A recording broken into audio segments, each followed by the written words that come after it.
नमस्कार दोस्तों, एक बार पुनः आप सभी का स्वागत है आपके YouTube चैनल आपनो सिलेक्शन पॉइंट पर। प्यारे साथियों, आज की जो हमारी क्लास रहेगी वो है राजस्थान के एकीकरण की अंतिम क्लास। और इस क्लास में हम छठे चरण और सातवें चरण जो कि राजस्थान के एकीकरण से संबंध है उनके बारे में चर्चा करेंगे। इसके अलावा कुछ और महत्वपूर्ण बिंदु है जो कि परीक्षा की दृष्टि से बेहद ही महत्वपूर्ण है, उन पर भी आज हम चर्चा करेंगे।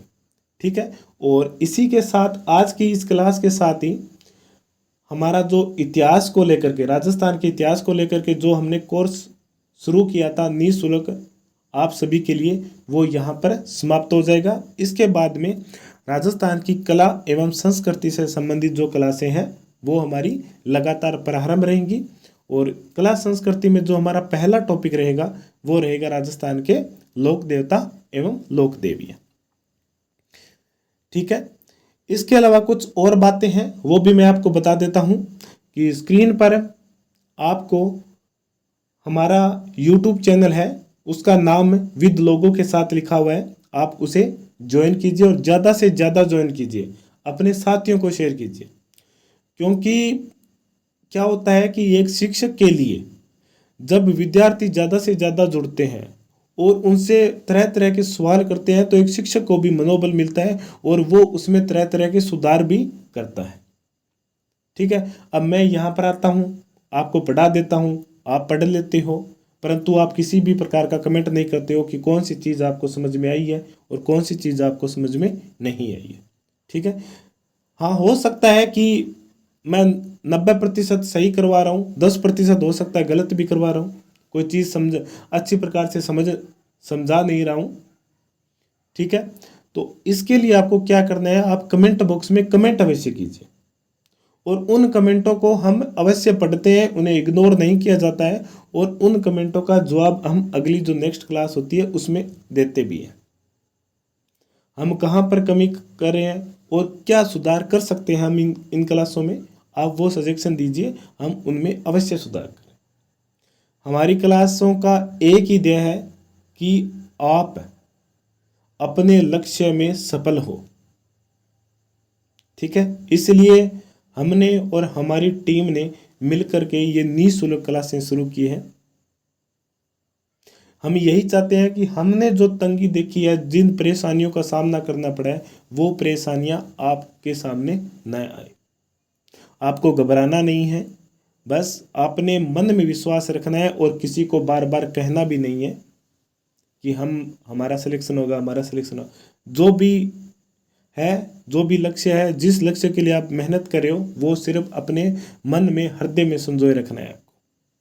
ठीक है, इसके अलावा हमारा जो टेलीग्राम चैनल है RBSE NCERT नोट्स है, जिसका लिंक भी हम यूट्यूब चैनल के डिस्क्रिप्शन में, वीडियो के डिस्क्रिप्शन में दे देते हैं, आप वहाँ से भी उसे ज्वाइन कर सकते हैं। ठीक है, आप ज़्यादा से ज़्यादा जुड़िए उससे, क्योंकि ज़्यादा से ज़्यादा जुड़ोगे तो हम वहाँ पर ही इन क्लासों की जो PDF है, नोट्स है, वो वहाँ पर उपलब्ध करवा देंगे। अगर आप लेट ज्वाइन करोगे तो क्या होगा कि आपको वो PDF आपके सामने शो नहीं होगी। ठीक है, इसके अलावा हमने हमारा एक इंस्टाग्राम अकाउंट भी शुरू किया है, जहाँ पर आपको रोज़ के 2 प्रश्न दिए जाते हैं। ठीक है, जिनका आंसर आपको कमेंट करके देना होता है। इससे क्या होता है कि आपके एक प्रकार से रिवीजन होता रहता है। ठीक है, तो वहाँ भी आप इंस्टाग्राम को ज्वाइन कर सकते हैं, उसका लिंक भी हमने हमारे वीडियो के इस डिस्क्रिप्शन में दे दिया है। ठीक है, और नाम यही है, आपनो सिलेक्शन पॉइंट, और लोगो भी यही है। ठीक है प्यारे साथियों, तो चलिए हम शुरू करते हैं आज की इस क्लास को।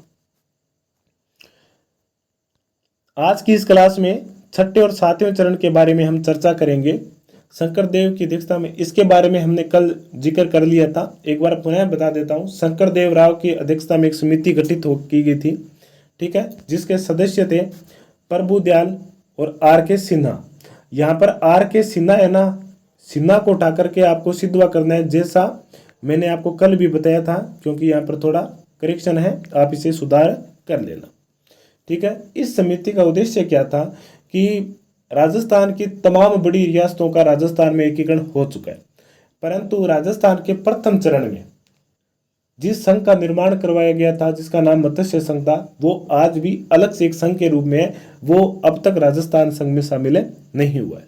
तो ठीक है, तो अब उसकी बारी थी कि उस मत्स्य संघ को राजस्थान संघ में शामिल करना है। ठीक है, तो इसको लेकर के क्या हुआ कि अलवर और करौली ने तो विलय पत्र पर हस्ताक्षर कर दिए थे और उन्होंने ये स्वीकार भी कर लिया था कि हम राजस्थान संघ में शामिल होंगे, परंतु भरतपुर और धौलपुर के जो शासन थे, वहाँ की किसान सभा थी, उन्होंने कह दिया था कि या तो हम पृथक रहेंगे दोनों, या फिर हम उत्तर प्रदेश में मिलेंगे। इसके लिए शंकर देव राव की अध्यक्षता में एक समिति गठित की गई थी, जिसके 2 सदस्य अन्य भी थे, प्रभुदयाल और R.K. सिद्धवा।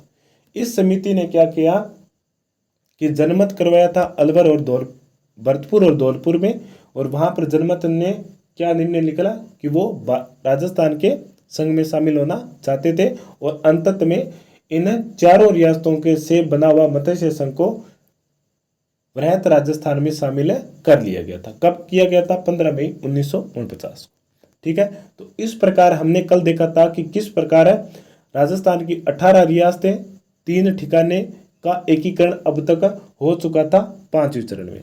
अब हमारे सामने एक रियासत बचती है सिरोही, और दूसरा एक अजमेर मेरवाड़ा का केंद्र शासित प्रदेश। तो उनको किस प्रकार राजस्थान संघ में शामिल किया गया था, उनके बारे में आज की क्लास में हम चर्चा करेंगे। ठीक है, तो चलिए हम शुरू करते हैं आज की इस क्लास को। आज की क्लास में हम देखेंगे कि किस प्रकार गुजरात के नेता सिरोही स्थित माउंट आबू के पर्यटक केंद्र को गुजरात का अंग बनाना चाहते थे। अब क्यों बनाना चाहते थे? क्योंकि सभी राज्य का यही मांग रहती है कि हमारे राज्य में हर प्रकार की पर्यटक सुविधा होनी चाहिए, कुछ आकर्षक स्थान होना चाहिए जो पर्यटकों को आकर्षित करता है, क्योंकि उससे आमदनी बढ़ती है, राज्य की आय बढ़ती है। तो गुजरात के जो नेता थे, उन्होंने सरदार वल्लभ भाई पटेल पर दबाव डाला कि आप सिरोही का जो स्थित है माउंट आबू का भाग है, उसे गुजरात में शामिल करवा दो एकीकरण के दौरान। ठीक है, और अप्रत्यक्ष रूप से सरदार वल्लभ भाई पटेल भी यही चाहते थे, क्योंकि उनका जो राज्य था वो गुजरात था, और इसके अलावा गुजरात के नेताओं के द्वारा उन पर लगातार दबाव भी बढ़ाया जा रहा था। तो अंततः क्या हुआ कि सिरोही का कुछ भाग राजस्थान को दे दिया गया था, और कुछ भाग जिसमें माउंट आबू और देलवाड़ा के मुख्य पर्यटक आकर्षक केंद्र थे, वो गुजरात में शामिल कर दिए गए थे। हाँ, एक चीज याद रखना, उस समय गुजरात पृथक से राज्य नहीं बना हुआ था, ये बंबई प्रांत का ही हिस्सा था, गुजरात बाद में बना था। ठीक है, इसके विरोध में क्या हुआ कि जनता ने आंदोलन शुरू कर दिए, और जो राजस्थान के सामाजिक कार्यकर्ता थे, उन्होंने भी विभिन्न प्रकार के पत्राचार के माध्यम से वार्तालाप प्रारंभ कर दी कि ये सरासर गलत है, सिरोही राजस्थान का हिस्सा है और वो राजस्थान में ही रहेगा। ठीक है, और बाद में राजस्थान की जनता और सामाजिक कार्यकर्ताओं की जो मांग थी वो स्वीकार भी कर ली गई थी। चलिए आगे देखते हैं इसके बारे में। नवंबर 1947 की बात है कि सिरोही को गुजरात स्टेट्स यानी कि बंबई प्रांत में कब शामिल किया गया था? नवंबर 1947 में ही सिरोही को गुजरात स्टेट्स एजेंसी के अंतर्गत कर दिया गया था। सिरोही को पूर्ण रूप से इसमें शामिल कर दिया गया था गुजरात एजेंसी के अंतर्गत। कब? नवंबर 1947 में, जिसके विरोध में काफी आक्रोश भी हुए थे राजस्थान की जनता। सिरोही की जनता ने मांग की थी कि सिरोही को बंबई में ना मिलाया जाए, बल्कि संयुक्त राजस्थान में मिलाया जाए। संयुक्त राजस्थान ये तीसरा चरण है, 18 अप्रैल 1948 को उद्घाटन हुआ था।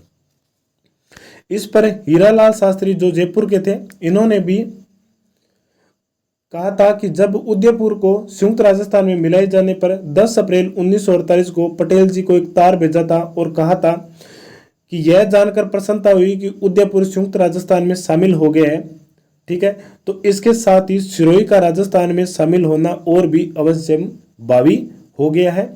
और फिर सिरोही का हमारे लिए अर्थ है गोकुल भाई भट्ट। बिना गोकुल भाई भट्ट के हम राजस्थान की कल्पना नहीं कर सकते और न ही राजस्थान को चला सकते हैं। ये बात कही थी किसने? हीरालाल शास्त्री ने जवाहरलाल नेहरू को भेजा था ये खत, जब उदयपुर के शासक ने संयुक्त राजस्थान में शामिल होने का स्वीकृति दे दी थी विलय पत्र पर हस्ताक्षर करने के लिए। ठीक है, इस पर हीरालाल शास्त्री ने जवाहरलाल नेहरू को एक खत भी लिखा था जिसमें यही कहा गया था कि उदयपुर भी शामिल हो गया, अब बारी है सिरोही की। अगर सिरोही को शामिल नहीं किया गया है तो ये चीज गलत रहेगी। और सिरोही का हमारे लिए अर्थ है गोकुल भाई भट्ट, और बिना गोकुल भाई भट्ट के राजस्थान का कार्य नहीं चल पाएगा और न ही हम राजस्थान की कल्पना कर सकते हैं जिसमें गोकुल भाई भट्ट नहीं हो। इसके बाद में 18 अप्रैल को संयुक्त राजस्थान के उद्घाटन के अवसर पर भी राजस्थान के कार्यकर्ताओं का एक शिष्टमंडल पंडित जवाहरलाल नेहरू से मिला था और उन्होंने यही बात कही थी कि नवंबर 1947 में ही सिरोही को बम्बई प्रेसिडेंसी में शामिल कर लिया गया था, जो कि गलत है। सिरोही को राजस्थान का अंग है और उसे राजस्थान में ही शामिल किया जाना चाहिए, राजस्थान में ही विलय किया जाना चाहिए। और उन्होंने इस शिष्टमंडल ने कहा था कि सिरोही के संबंध में प्रदेश की जन भावनाओं से अवगत कराया था। इस पर जवाहरलाल नेहरू ने कहा था कि हम अवश्य इस पर विचार विमर्श करेंगे और उन्होंने पटेल जी से वार्तालाप की थी और अंतत में यह निर्णय लगा कि 26 जनवरी 1950 को आबू सहित सिरोही का 304 वर्ग किलोमीटर क्षेत्र के जो 89 गांव थे वो गुजरात में और शेष भाग था सिरोही का वो किसमें राजस्थान में शामिल कर लिया गया था। अब एक बात यहाँ पर आप विशेष रूप से देखना, मैं एक बार पुनः ऊपर जाकर बताता हूं आपको कि सिरोही को राजस्थान से हटा करके गुजरात स्टेटस एजेंसी में कब शामिल किया गया था, तब आपका उत्तर रहेगा नवंबर 1947 में। ठीक है, ये भारत की आज़ादी के कुछ समय के बाद की बात है जब राजस्थान का एकीकरण के बारे में विचार कर रहे थे, शुरू नहीं हुआ था, उसी समय सिरोही को गुजरात स्टेटस एजेंसी में शामिल कर लिया गया था। और बाद में घोर विरोध के बाद में 26 जनवरी 1950 को गुजरात में जो सिरोही का 304 वर्ग मील क्षेत्र है जिसमें कितने गांव शामिल थे, 89 गांव, इन सभी को गुजरात में शामिल कर लिया गया था, जिसमें माउंट आबू का क्षेत्र भी शामिल था और देलवाड़ा का क्षेत्र भी शामिल था। यानी कि माउंट आबू और देलवाड़ा का जो विशेष आकर्षक केंद्र है पर्यटक के, वो सभी क्षेत्र किसमें शामिल कर दिए गए थे, गुजरात में, और बाकी जो हिस्सा था वो राजस्थान में मिला दिया गया था। क्योंकि राजस्थान के जो सामाजिक कार्यकर्ता थे उनकी एक मांग थी कि गोकुल भाई भट्ट का संबंध है सिरोही से, तो सिरोही को राजस्थान में शामिल होना चाहिए। तो पटेल जी ने क्या किया था, बड़े ही विवेक से निर्णय लिया था और उन्होंने सिरोही का जो हातल गांव है जहां गोकुल भाई भट्ट का जन्म हुआ था, उनका संबंध उसी गांव से है, उसको भी राजस्थान में शामिल कर लिया गया था। तो इस प्रकार उन्होंने राजस्थान के जो सामाजिक कार्यकर्ताओं के मन में जो आक्रोश की भावना उठी हुई थी उसको एक बार के लिए शांत कर दिया था। ठीक है, और इस प्रकार सिरोही का जो मुख्य आकर्षक केंद्र है देलवाड़ा और माउंट आबू तो गुजरात में मिल गए थे और गोकुल भाई भट्ट के जन्म स्थान हातल गांव सहित सिरोही का शेष भाग राजस्थान में मिला दिया गया था। ठीक है, बड़े विवेक से उन्होंने ये कार्य किया था और राजस्थान के सामाजिक कार्यकर्ताओं में जो तीव्र विरोध उठा था एक समय के लिए उन्होंने शांत कर दिया, परंतु ये विरोध और ज्यादा भड़क उठा था। क्यों? क्योंकि अब उन्हें स्पष्ट रूप से पता चल गया था कि सरदार वल्लभ भाई पटेल ने क्या किया है कि जो राजस्थान का मुख्य आकर्षक केंद्र है, ठीक है, उसको अपने राज्य में शामिल कर लिया है और जो छोटे मोटे गांव हैं जो इतने ज्यादा महत्वपूर्ण नहीं है उनको राजस्थान में मिला दिया गया है, और जिसमें हातल गांव भी शामिल था, क्योंकि उनको पता था कि अगर हातल गांव को राजस्थान में मिला दिया जाएगा तो एक बार के लिए ये सामाजिक कार्यकर्ता या जनता का आक्रोश था वो समाप्त हो जाएगा, परंतु ऐसा नहीं हुआ और जो सामाजिक कार्यकर्ता और जनता थी उनमें तीव्र आक्रोश की भावना पैदा हो गई थी, जिसके बाद में राज्य पुनर्गठन आयोग को यह मुद्दा संभला दिया गया था, अब आप ही इसके बारे में निर्णय करेंगे। ठीक है, तो यह था राजस्थान का छठा चरण। इस छठे चरण में आपने देखा है कि इसका जो मुख्य बिंदु वो यही है। आप याद रखना, मैं आपको एक एक लाइन बताता हूं। सबसे पहले कि सिरोही को राजस्थान से हटा करके बंबई प्रेसिडेंसी में कब शामिल किया गया था, तो वो था नवंबर 1947 में। ठीक है। उसके बाद में राजस्थान की जनता के आक्रोश के बाद में सिरोही का कुछ भाग राजस्थान में शामिल कर लिया गया था, जिसमें अतल गांव भी शामिल थे, परंतु माउंट आबू और देलवाड़ा का जो भाग था वो गुजरात में शामिल कर दिया गया था। ठीक है। अगर गुजरात के स्थान पर बंबई प्रेसिडेंसी आता है तो वो भी वहां पर सही होता है। ठीक है, क्योंकि बंबई प्रेसिडेंसी का ही हिस्सा था गुजरात। गुजरात उस समय पृथक राज्य नहीं था। कब शामिल किया गया था? 26 जनवरी 1950 को। 26 जनवरी 1950 आप तारीख भी याद रखना। तो छठे चरण के ये मुख्य बिंदु थे जो आपको मैंने बता दिए हैं और इन्हें आपको ध्यान में भी रखना है। इस विद्रोह में गोकुल भाई भट्ट के साथ बलवंत सिंह मेहता ने भी महत्वपूर्ण भूमिका निभाई थी। बलवंत सिंह मेहता उदयपुर के थे। ठीक है, चलिए आगे चलते हैं। और आगे हमारा अंतिम चरण रहता है 7वां चरण, और ये एक टर्निंग पॉइंट था। इसमें क्या हुआ था कि माउंट आबू और देलवाड़ा को भी राजस्थान में शामिल कर लिया गया था, और इसके अलावा जो हमारा एक केंद्र शासित प्रदेश था अजमेर मेरवाड़ा, उसको भी राजस्थान में शामिल कर लिया गया। यानी कि जो सबसे कठिन चरण था ना राजस्थान के एकीकरण का, वो तीसरा था, और उसके बाद में 7वां चरण था। तीसरे में उदयपुर था, और उदयपुर को लेकर के बहुत बड़ी समस्या हुई थी। ठीक है, पहले उदयपुर को राजस्थान में शामिल करने की समस्या, उसके बाद में उदयपुर का जो मंत्रिमंडल बना था उसमें भी और ज्यादा समस्या आई थी। और अंतिम जो 7वां चरण था, क्योंकि ये एकदम क्या हो गया कि ये टर्निंग पॉइंट बनकर रह गया था, क्योंकि एक तरफ तो गुजरात थी और दूसरी तरफ राजस्थान थी, और दोनों ही ये चाहते थे कि माउंट आबू और देलवाड़ा का जो क्षेत्र है वो अपने अपने राज्य में रहे। ठीक है, तो इसके लिए जो कार्य था वो किसे संभाला गया था? राज्य पुनर्गठन आयोग को। अजमेर में क्या था कि उस समय कांग्रेस का नेतृत्व था किसमें? हरिभाऊ उपाध्याय के अध्यक्षता में। अजमेर मेरवाड़ा को राजस्थान में मिलाने का पक्षधर नहीं था। जो कांग्रेस कार्यकर्ता थे हरिभाऊ उपाध्याय के नेतृत्व में, उन्होंने कहा था कि हम अजमेर मेरवाड़ा को पृथक रखेंगे, राजस्थान में शामिल नहीं करेंगे। अब इनको एक समस्या का और सामना करना पड़ा रियासती विभाग को, परंतु रियासती विभाग ने इस समस्या का भी निदान कर लिया था। 1952 के आम चुनाव के बाद में अजमेर मेरवाड़ा में हरिभाऊ उपाध्याय के नेतृत्व में कांग्रेस का मंत्रिमंडल बनाया गया था। चूंकि कांग्रेस का यह नेतृत्व अजमेर को राजस्थान में मिलाए जाने के पक्ष में नहीं था, तो यह प्रकरण भी राज्य पुनर्गठन आयोग को सौंप दिया गया था। माउंट आबू वाला वो भी प्रकरण किसके हाथों में था? राज्य पुनर्गठन आयोग के। और अजमेर मेरवाड़ा वाला क्षेत्र भी राज्य पुनर्गठन आयोग के अधीन छोड़ दिया गया था। ठीक है, अंतत में क्या हुआ कि आयोग ने कांग्रेस के जो विचार थे पृथक रहने के, उनका अस्वीकार किया, और 1 नवंबर 1956 को सिरोही के माउंट आबू एवं देलवाड़ा वाला क्षेत्र सहित अजमेर मेरवाड़ा को भी राजस्थान में मिला लिया गया था।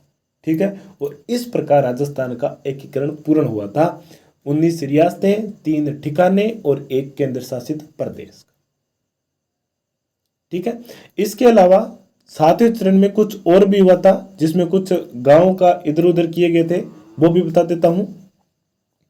मध्य प्रदेश के मंदसौर जिले का सुनेर टप्पा क्षेत्र को झालावाड़ में शामिल किया गया था, और झालावाड़ का जो सिरोंज क्षेत्र है वो किस में शामिल किया गया था? मध्य प्रदेश में शामिल किया गया था। तो ये दोनों पॉइंट भी आपके लिए बेहद महत्वपूर्ण है। तो 7वें चरण में क्या हुआ था? माउंट आबू, देलवाड़ा, अजमेर मेरवाड़ा और सिरोंज और सुनेर टप्पा, तो इन सभी क्षेत्रों का जो एकीकरण था वो 7वें चरण में हुआ था। ठीक है, तो इस प्रकार राजस्थान का जो एकीकरण था वो पूर्ण होता है। राजस्थान का एकीकरण कब शुरू हुआ था? 18 मार्च 1948 को शुरू हुआ था, और 1 नवंबर 1956 को ये पूर्ण हुआ था। ठीक है, ये भी आपको ध्यान में होना चाहिए। तो राजस्थान के एकीकरण का जो 7वां चरण था वो काफ़ी कंफ्यूज वाला भी था और काफ़ी डिफिकल्ट भी था। बहुत बड़ी समस्याओं का भी सामना करना पड़ा था, परंतु रियासती विभाग ने किसी ना किसी प्रकार की इस समस्याओं का भी निदान कर लिया था। अब यहाँ पर मैं राजस्थान के एकीकरण से संबंधित जो समितियां थी, आयोग थे, उनके बारे में एक बार पुनः आप सभी को बताता हूँ। आप याद रखना कि सबसे पहले एक समिति का नाम आता है सत्यनारायण राव समिति, जिसका गठन किसने करवाया था? सरदार वल्लभ भाई पटेल ने। किस मुद्दे के लेकर के? राजस्थान की राजधानी को लेकर के। जब सत्यनारायण राव समिति इस मुद्दे पर नहीं पहुंच पाई थी कि जयपुर या जोधपुर में से किसे राजस्थान की राजधानी होना चाहिए, तब इसके लिए B.R. पटेल की अध्यक्षता में एक समिति गठित की गई थी, जिस समिति ने क्या कहा था कि जयपुर को ही राजस्थान की राजधानी होना चाहिए, क्योंकि ये राजस्थान के एकदम ऐसा भूभाग है जो कि अंतर्राष्ट्रीय सीमा से काफी दूर है, एकदम सुरक्षित स्थान पर है। ठीक है। दूसरी बात, ये दो समितियां हो गई है। तीसरी समिति का नाम आता है शंकरदेव राव समिति। इस समिति का संबंध किससे है कि जो भरतपुर और धौलपुर का जो भाग है उत्तर प्रदेश में मिलना चाहता था, तो उनसे संबंधित थी, और बाद में अंततः वो भी राजस्थान में शामिल हो गए थे। इसके बाद में राज्य पुनर्गठन आयोग। राज्य पुनर्गठन आयोग ने भी राजस्थान के एकीकरण में एक अहम भूमिका निभाई थी, और उस समय निभाई थी जब राजस्थान का एकीकरण तो अंतिम चरण में था, परंतु समस्या धीरे धीरे नई नई उठ रही थी। तो सबसे पहले एक समस्या थी कि माउंट आबू और देलवाड़ा को लेकर के, तो इस मुद्दे को भी राज्य पुनर्गठन आयोग ने बड़े ही विवेक से निर्णय लिया कि माउंट आबू और देलवाड़ा का जो क्षेत्र है वो सिरोही का ही हिस्सा है, और पूरे सिरोही को किस में शामिल होना चाहिए? राजस्थान का अंग है, और इसे राजस्थान में ही शामिल होना चाहिए। इससे क्या होगा कि भविष्य में शांति बनी रहेगी, अन्यथा दोनों राज्यों के बीच में आपसी वाद विवाद है वो बने रहेंगे। ठीक है। इसके बाद में एक क्षेत्र और आता है। इस प्रकार राजस्थान की 19 रियासतों का तो एकीकरण हो चुका था, अब एक बचा था केंद्र शासित प्रदेश। अब वहां पर कांग्रेस की सरकार थी, तो वो लोग क्या चाहते थे कि हमें भी पृथक रहना है, हमें स्वतंत्र रहना है। ठीक है। अब देखो कि राजस्थान की सभी रियासतों का एकीकरण हो चुका था राजस्थान संघ में, अब एक चीज बची है, तो उसे हम कैसे छोड़ दें? जो एक एक क्षेत्र बचा है उसे हम कैसे पृथक रूप से छोड़ सकते हैं? तो यह भी मुद्दा राज्य पुनर्गठन आयोग को दे दिया था, और बाद में उसने भी जो कांग्रेस मंत्रिमंडल था अजमेर का, उसके मतों को अस्वीकार किया, और अंततः उसे भी राजस्थान में शामिल कर लिया गया था। और इसके अलावा मंदसौर का जो सुनेल टप्पा था वो कहाँ पर आ गया? झालावाड़ में, और झालावाड़ का जो सिरोंज क्षेत्र था वो मध्य प्रदेश में चला गया था। ठीक है। ये था अंतिम चरण, और इस प्रकार 18 मार्च 1948 से शुरू हुआ राजस्थान का एकीकरण की प्रक्रिया 1 नवंबर 1956 को समाप्त हो गई थी। ठीक है। तो ये राजस्थान के एकीकरण के 7 चरण थे, और इनके बारे में हमने बड़े ही विस्तार पूर्वक से अध्ययन भी किया है, और बहुत अच्छी प्रकार से समझने और समझाने का भी प्रयास किया है। अगर कोई चीज़ आपको एक बार में समझ नहीं आई है तो आप उसे बार बार रिपीट करके भी देख सकते हैं। ठीक है। और उसके बाद में आपको ये नोट्स पढ़ लेने हैं। अब बात करते हैं राजस्थान के ठिकानों के बारे में। वैसे तो इनके बारे में मैंने आपको बता दिया था, परंतु यहाँ पर दोबारा बता देते हैं। निमराना जो कि किस में शामिल था? उसमें अलवर का हिस्सा था। इसका मत्स्य संघ में शामिल किया गया था, और ये प्रथम चरण में शामिल हुआ था। ठीक है। हालांकि इस ठिकाने को राजस्थान में कब शामिल किया गया था? तो वो था 5वां चरण। ठीक है। इसके बाद में कुशलगढ़, जिसका राजस्थान संघ के नाम से जो द्वितीय चरण था उसमें इसे राजस्थान में शामिल किया गया था, क्योंकि कुशलगढ़ किस रियासत के अधीन था? बांसवाड़ा के अधीन था। तीसरा हमारा ठिकाना था लावा, जो कि वृहत राजस्थान में यानी कि 4थे चरण में शामिल किया गया था राजस्थान संघ में, और ये किस रियासत के अधीन था? जयपुर रियासत। ठीक है। चलिए आगे चलते हैं। आगे कुछ और महत्वपूर्ण बातें हैं, उनके बारे में भी देख लेते हैं कि भारत के संविधान के अनुसार भारत में 3 श्रेणी के राज्य थे, यानी कि पूरे भारत के जो विभिन्न रियासतें थी, प्रांत थे, उन्हें 3 श्रेणियों में बांटा गया था। प्रथम श्रेणी यानी कि पार्ट ए कहा जाता है, उसमें वे राज्य शामिल तो थे जो ब्रिटिश काल में प्रांत कहलाते थे, जैसे कि पंजाब प्रांत, बिहार प्रांत, बंबई प्रांत और मद्रास प्रांत। ठीक है। तो पहली श्रेणी में कौन से राज्य शामिल थे? जिन्हें प्रांत कहा जाता था। प्रांतों का अपना मंत्रिमंडल होता था। ठीक है। हालांकि उनका जो प्रशासन था वो अंग्रेजों के अधीन था, परंतु वहां पर भारतीयों का एक मंत्रिमंडल भी गठित किया गया था। द्वितीय श्रेणी में थे जिसे पार्ट बी कहा जाता है, इसमें वे राज्य थे जो स्वतंत्रता के बाद में छोटी बड़ी रियासतों के एकीकरण के द्वारा बनाए गए थे। जैसे अभी हमने राजस्थान के बारे में पढ़ा कि राजस्थान में 19 रियासतें थी, उन सभी को एकीकरण करके हमने राजस्थान नाम का एक नया प्रांत या राज्य बना दिया था। तो ठीक है, तो राजस्थान को किस श्रेणी में रखा गया था? द्वितीय श्रेणी, बी श्रेणी में। कौन सी? द्वितीय या बी श्रेणी में। इसके अलावा जो तृतीय श्रेणी थी उसमें क्या था कि वे छोटे छोटे राज्य थे जो सीधे ब्रिटिश काल में क्या कि अंग्रेज अधिकारियों के नियंत्रण में थे, जिन्हें चीफ कमिश्नर प्रांत के नाम से भी जाना जाता है, जैसे कि अजमेर, दिल्ली, कुर्ग और बलूचिस्तान, ABCD। ठीक है, ये 4 चीफ कमिश्नर क्षेत्र थे। तो ये कौन सी श्रेणी में? तीसरी या सी श्रेणी में शामिल थे। ए में वे जो कि प्रांत का दर्जा दिया गया था, बी में वो जिसमें राजस्थान भी शामिल है, इसमें राजस्थान की जैसे किसी प्रांत की छोटी छोटी रियासतों को मिलाकर के एक राज्य बना दिया गया था। और सी श्रेणी में कौन से प्रांत थे, कौन से राज्य थे? वो छोटे मोटे क्षेत्र जो कि सीधे चीफ कमिश्नर के अधीन में थे। राजस्थान में ऐसा कौन सा क्षेत्र था? तो अजमेर मेरवड़ा। अब यहाँ पर आपके सामने प्रश्न किस प्रकार का पूछा जाएगा कि राजस्थान के एकीकरण के समय राजस्थान कौन सी श्रेणी में शामिल था भारतीय संविधान के अनुसार? तो राजस्थान द्वितीय श्रेणी में या पार्ट बी में शामिल था। अगर पूछा जाता है अजमेर मेरवाड़ा का, तब हमारा उत्तर रहेगा पार्ट सी या तीसरी श्रेणी में। अब क्या हुआ कि जो राजतंत्र का था, राजतंत्र का अंतिम प्रतीक ये माना जाता था राज प्रमुख। महाराजा प्रमुख था वो भोपाल सिंह की मृत्यु के साथ ही समाप्त हो चुका था। अब पद एक बचा था राज प्रमुख का, तो ये राजतंत्र का प्रतीक था और ये पद्धति वंशानुगत भी थी। तो लोकतंत्र में राजतंत्र का कोई भी अवशेष नहीं रहना चाहता था।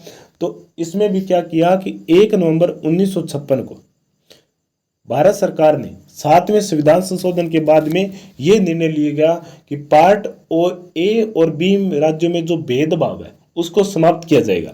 समाप्त किस प्रकार किया जाएगा कि रियासतों में राज प्रमुख थे, याद रखना, रियासतों में क्या थे? राज प्रमुख, और जो प्रांत थे वहां पर राज्यपाल था। राज्यपाल चुना जाता था और राज प्रमुख था वो वंशानुगत था, नियुक्त किया जाता था। तो इसी भेदभाव को समाप्त करने के लिए जो राज प्रमुख का जो पद था वो 7वें संविधान संशोधन के द्वारा 1 नवंबर 1956 को भी समाप्त कर दिया था। यानी कि वो राजतंत्र का अंतिम रूप था, उसे भी भारत सरकार के द्वारा समाप्त कर दिया गया था। ठीक है, अब यहाँ पर देखो एक बात लिखी गई है कि पार्ट ए और पार्ट बी। पार्ट ए में कौन से राज्य थे? जो कि सीधे प्रांत थे। प्रांत में क्या था? राज्यपाल था जिसकी चुनाव किया जाता था, ठीक है, निर्वाचित किए जाते थे।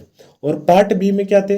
रियासतें थी, और रियासतों में क्या होता था? राज प्रमुख होता था जिसे सीधा नियुक्त किया जाता था, वंशानुगत रूप से पद था। तो वहां पर जो राजतंत्र की व्यवस्था थी उस व्यवस्था को समाप्त करने के लिए क्या किया गया?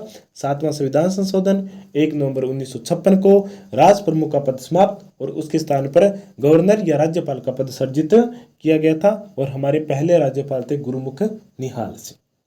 ठीक है, तो ये थी हमारी साथियों आज की क्लास। और आज की इस क्लास के साथ ही हमारा जो राजस्थान का एकीकरण और इसके अलावा राजस्थान का इतिहास है वो पूर्ण रूप से कंप्लीट होता है। और इसमें वो सभी टॉपिक करवाए गए हैं जो कि 2nd grade, 1st grade, 3rd grade, LDC, BSTC, PTT, पटवार, राजस्थान पुलिस, इन सभी भर्तियों में इनसे संबंधित कोई ना कोई प्रश्न अवश्य आता है, क्योंकि ये टॉपिक दिए हुए हैं। तो उन सभी टॉपिकों को हमने कंप्लीट कर लिया। हालांकि राजस्थान के इतिहास से संबंधित कुछ और भी टॉपिक है, परंतु वो टॉपिक हमारे सिलेबस में नहीं है, तो हमने उनका यहाँ पर अध्ययन भी नहीं करवाया। ठीक है, तो किस प्रकार की लगी हमारी ये क्लासें आपको ये कमेंट करके ज़रूर बताना है।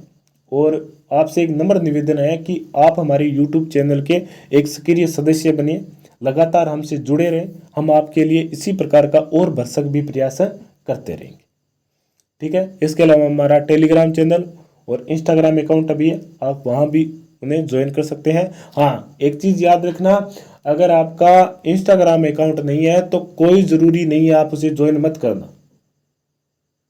ठीक है, क्योंकि बाद में क्या होता है, धीरे धीरे ये सोशल साइटें यहाँ पर कुछ ना कुछ चीज़ आती रहती है जिससे हमारा मन क्या होता है, प्रसन्न होता रहता है और हम उनके धीरे धीरे आदी बन जाते हैं और पढ़ाई को एक तरफा करते रहते हैं। तो ये मत करना। हाँ, टेलीग्राम चैनल जरूर ज्वाइन कर लेना। अगर ऐप नहीं है तो आप उसे डाउनलोड करना, क्योंकि वहाँ पर हम अपनी क्लासों की PDF उपलब्ध करवाते हैं। ठीक है साथियों, तो मिलते हैं हमारी अगली और नेक्स्ट क्लास में। आप सभी का बहुत बहुत सहयोग और बहुत बहुत धन्यवाद। और हमारी जो नेक्स्ट क्लास रहेगी, जो कि शुरू में बता दी कि राजस्थान की कला संस्कृति लोक देवता से संबंधित। ठीक है साथियों, और यहाँ पर हमारे कॉन्टैक्ट नंबर भी दिए हुए हैं, आप इसे यहाँ पर मैसेज करके के जो भी आपको नोट्स की PDF चाहिए वो आप यहाँ से प्राप्त कर सकते हैं। ठीक है, चलिए साथियों, मिलते हैं अगली क्लास में। जय हिंद, जय भारत।